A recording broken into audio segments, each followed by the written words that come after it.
Good morning friends, मैं doctor VK Mishra from gastro liver hospital Swaroopnagar Kanpur. आज मैं बात करूंगा उन चीज़ों के बारे में जो आप रोज मेडिकेशन लेते हैं या मेडिसिन लेते हैं उनको अफेक्ट करने की ताकत रखती हैं। जो आप मेडिसिन लेते हैं वास्तव में आप सबकॉन्शियसली लेते हैं। जो मेडिसिन लेते हैं आप वास्तव में अनकॉन्शियसली लेते हैं, बिना ध्यान दिए कि कहीं इनका कोई इंटरेक्शन तो नहीं है, कहीं ये कोई प्रॉब्लमेटिक इश्यू तो नहीं है। आज मैं चाहता हूं कि आप जो मेडिसिन लेते हैं मेडिसिन के बारे में ध्यान से समझें ताकि आप मेडिसिन को प्रॉपर ले पाएं। ना आपको समझने की जरूरत है कि बहुत सारी जो दवाइयां हैं आपस में ठीक से मिक्स नहीं होती हैं। वास्तव में उनके बहुत सारे इंटरेक्शंस होते हैं। इन जो इंटरेक्शंस होते हैं वो एंटागोनिस्टिक हो सकते हैं, एक दूसरे के अपोजिट हो सकते हैं, या सिनर्जिस्टिक हो सकते हैं कि एक दूसरे के साथ एक ही डायरेक्शन में हो सकते हैं। ऐसे ही बहुत सारी दवाइयां ऐसी होती हैं जो इनका आपके फूड से रिलेशन होता है, आपकी पीने की चीजों से रिलेशन होता है। इस पर डिपेंड करता है कि आप क्या खाते हैं, क्या आप पीते हैं, उससे उनकी जो एफिकेसी है वो प्रभावित होती है। तो इन चीजों को आपको समझने की जरूरत है। नाउ सबसे पहले देखिए कि एक जो ना फ्रूट है जो हम यूज करते हैं जिसे कहते हैं grep fruit. Grep fruit is a very popular fruit. जो ये फ्रूट है is a very citrus fruit. ऐसा माना जाता है कि जो इंटेस्टाइन की जो सेल्स हैं इस पर ये इफेक्ट लेके चलता है। ये वास्तव में इंटेस्टाइन के जो सेल्स हैं उनका जो एक ट्रांसपोर्ट सिस्टम है उसको अफेक्ट करके चलता है। ऐसा माना जाता है कि बहुत सारी जो ना मेडिसिन हैं आप अगर यूज करते हैं और ग्रेप फ्रूट खाते भी हैं तो जो मेडिसिन हैं उनकी एफिकेसी कम हो जाती है। पर्टिकुलरली एंटी एलर्जिक मेडिसिन जैसे एलिग्रा अगर आप वो खाते हैं साथ में ग्रेप फ्रूट भी खा रहे हैं तो उसकी एफिकेसी एकदम नीचे की तरफ आ जाती है। ऐसे ही कुछ ऐसा भी हो जाता है कि जो एफिकेसी है वो बढ़ने की भी ताकत रहती है। जैसे सिर्फ फॉर एग्जांपल आप एटोरवास्टेटिन लेते हैं तो उसका एब्जॉर्प्शन और फास्ट हो जाता है। नाउ नंबर 2 पर आता है मिल्क। जो हम दूध इस्तेमाल करते हैं उसको ध्यान से देखिए। जो मिल्क है उसमें कैल्शियम होता है, उसमें मैग्नीशियम होता है, उसमें एक प्रोटीन होता है जिसे केजीन कहते हैं। और ये जो प्रोटीन और कैल्शियम मिला के ये वास्तव में बहुत सारी जो चीजों से इंटरेक्ट करने की ताकत रखते हैं। इन साइंस ऐसा मानती है कि बहुत सारे जो एंटीबायोटिक हैं उनका एब्जॉर्प्शन उसको नीचे उतारने की या उनको रोकने की ताकत रखते हैं। तो इसलिए मिल्क को आप ध्यान से लीजिए अगर आप कोई एंटीबायोटिक इस्तेमाल कर रहे हैं तो। Now next the liquorice. जो लिकोराइज है बहुत कॉमनली यूज की जाने वाली हर्ब है। लोग बहुत सारी चीजों के लिए यूज करते हैं इसको। डाइजेस्टिव हेल्थ को प्रमोट करने के लिए यूज करते हैं, हमारा जो खाना है उसको फ्लेवर करने के लिए यूज करते हैं। लेकिन लिकोराइज के साथ में प्रॉब्लम है।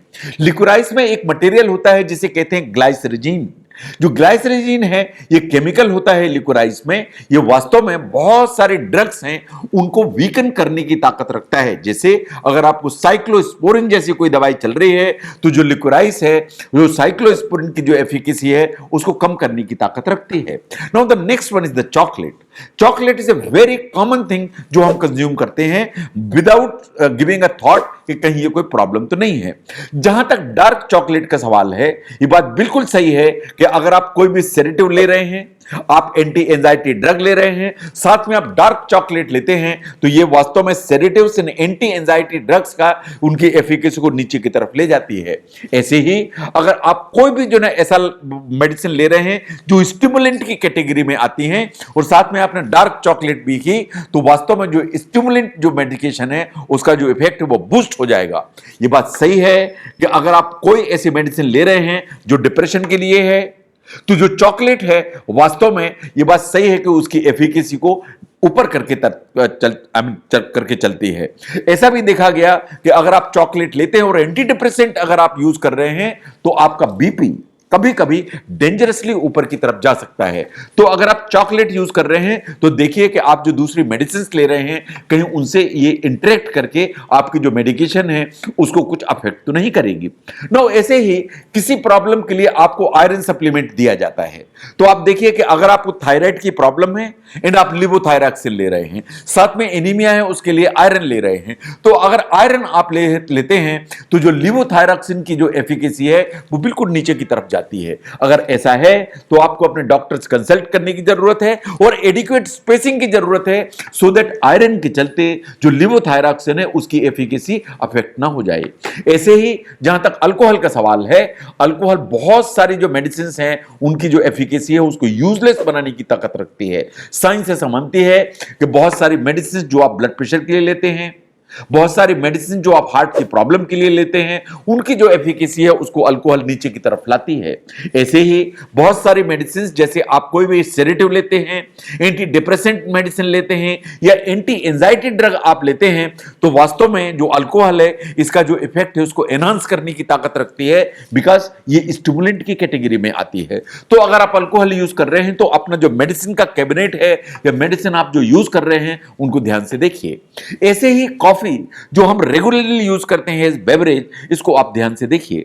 अगर आप कोई एंटी साइकोटिक मेडिसिन यूज कर रहे हैं जैसे लिथियम है या क्लोजापिन है, इस तरह की कोई भी मेडिसिन यूज कर रहे हैं और साथ में कॉफी अगर आप इस्तेमाल करते हैं तो एंटी साइकोटिक जो एक्शन है वो वीकन हो जाता है, नीचे की तरफ आ जाता है। ऐसे ही बहुत सारी मेडिसिन हैं जिनको इफेक्ट्स हैं वो बूस्ट हो जाते हैं एंड आपको प्रॉब्लमेटिक इशू हो सकते हैं। ये बात सही है कि साइंस ऐसा मानती है कि एस्पिरिन, एपिनेफ्रिन एंड सम जो है ना इनहेलर्स जो कि हम अस्थमा के लिए यूज किए जाते हैं, जो कॉफी है इनकी एफिकेसी को अफेक्ट करने की ताकत रखती है। तो जो कॉफी का यूटिलाइजेशन है उसको आपको ध्यान से देखने की जरूरत है। Now look at the antihistaminics. जो एंटीहिस्टामिनिक्स हैं वो रेगुलरली रोजमर्रा की जिंदगी में हम यूज करते हैं। जब भी कोई एलर्जी होती है, छींक आती है, खुजली होती है, कुछ भी होता है तो हम एंटी एलर्जी यूज करते हैं। ये जो एंटी एलर्जिक जो मेडिसिन होती हैं वास्तव में इनके wide range of side effect हैं, इन द सेंस कि अगर आप कोई ब्लड प्रेशर के लिए कोई मेडिसिन ले रहे हैं तो आपकी जो बीपी की मेडिसिन है उसकी जो एफिकेसी है वास्तव में कम हो जाती है अगर आप एंटी एलर्जिक मेडिसिन लेते भी हैं तो भी। ये भी बात सही है कि जो एंटी एलर्जिक मेडिसिन हैं वास्तव में आपकी जो हार्ट की स्पीड है उसको ऊपर की तरफ लेने की ताकत रखती हैं, इन वास्तव में आपको टेकिकार्डिया करने की ताकत रखते हैं। ऐसे ही जो एंटी एपिलेप्टिक मेडिसिन हैं जो वास्तव में यूटिलाइज की जाती हैं दौरे के लिए, झटके के लिए या मिर्गी के लिए, उनको आप ध्यान से देखिए। अगर एपिलेप्सी के लिए आप मेडिसिन लेते हैं तो इनके बहुत सारे साइड इफेक्ट होते हैं, इनके बहुत सारे ड्रग इंटरेक्शन होते हैं। तो इसलिए जब भी आप एंटी एपिलेप्टिक लेते हैं तो जो ड्रग इंटरेक्शन है उस पर ध्यान देने की जरूरत है। साइंस ऐसा मानती है कि अगर आप एंटी एपिलेप्टिक लेते हैं तो वास्तव में जो बर्थ कंट्रोल पिल्स होती हैं उनकी एफिकेसी को ये वास्तव में बहुत ज्यादा हेम्पर कर सकती हैं एंड आपको अनवांटेड प्रेगनेंसी हो सकती है, इसलिए उसको ध्यान से देखने की जरूरत है। No look at the vitamin के।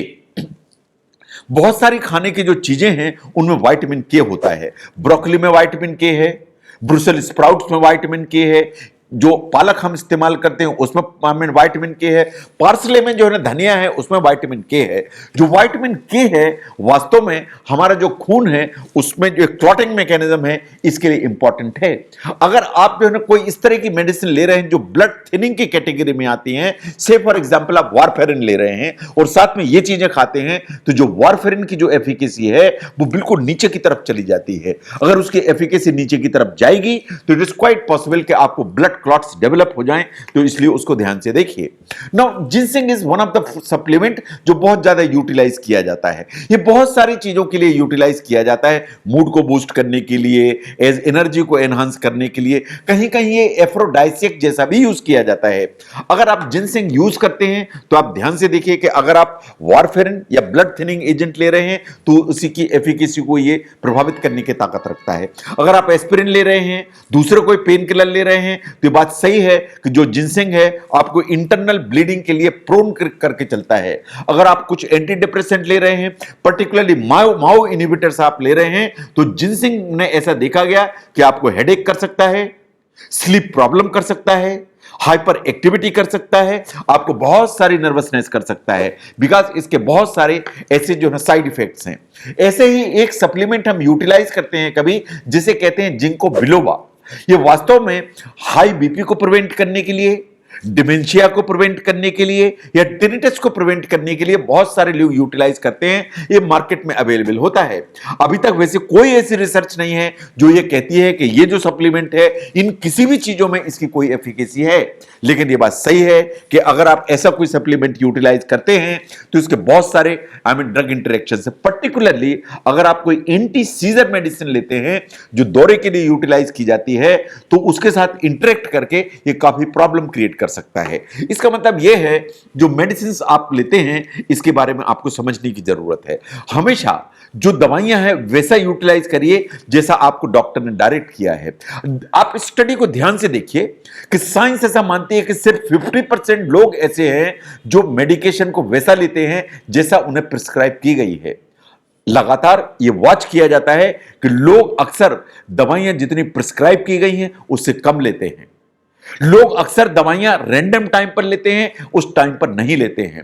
लोग अक्सर जो दवाइयां हैं उनके बीच में लंबे गैप छोड़ देते हैं।